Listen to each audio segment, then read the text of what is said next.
Concerns tonight over evidence of white supremacy in a Carroll County public school. And this time it's in a middle school at the heart of the allegations. WMAR 2 News' Jeff Hager has more on that story tonight. Jeff.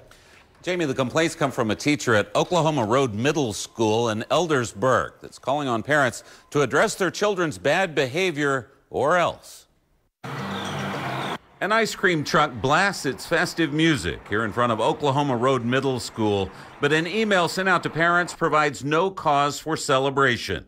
It warns of an increase in white supremacist behaviors, students drawing swastikas on their papers, and some even raising their hands in what's referred to as the Heil salute, reminiscent of Nazi Germany. The message calls on parents to talk to their children, and many believe for better or worse, that's the best place to start. If you do not accept that sort of thing at home, then most likely, not necessarily that it will never happen, but most likely they will not exhibit that type of behavior when they are away from their parents. Others say children, like some of their parents, have abandoned civility, taking their cue from the most powerful leader in the world, President Donald J. Trump.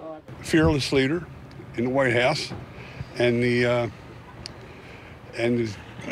type of behavior that he's displayed, and he kind of gives these kids a credence to let them go with that, and it's a sad story.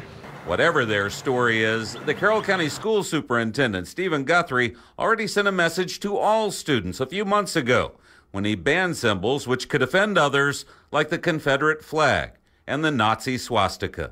Where I would be getting complaints from students who were not only offended, it goes much deeper than offense, that they really were losing the ability to concentrate on their work. This represented hatred to them. They thought it advocated violence.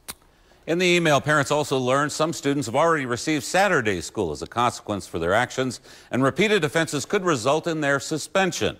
Now, for their part, top school administrators at the district level are withholding any comment. All right.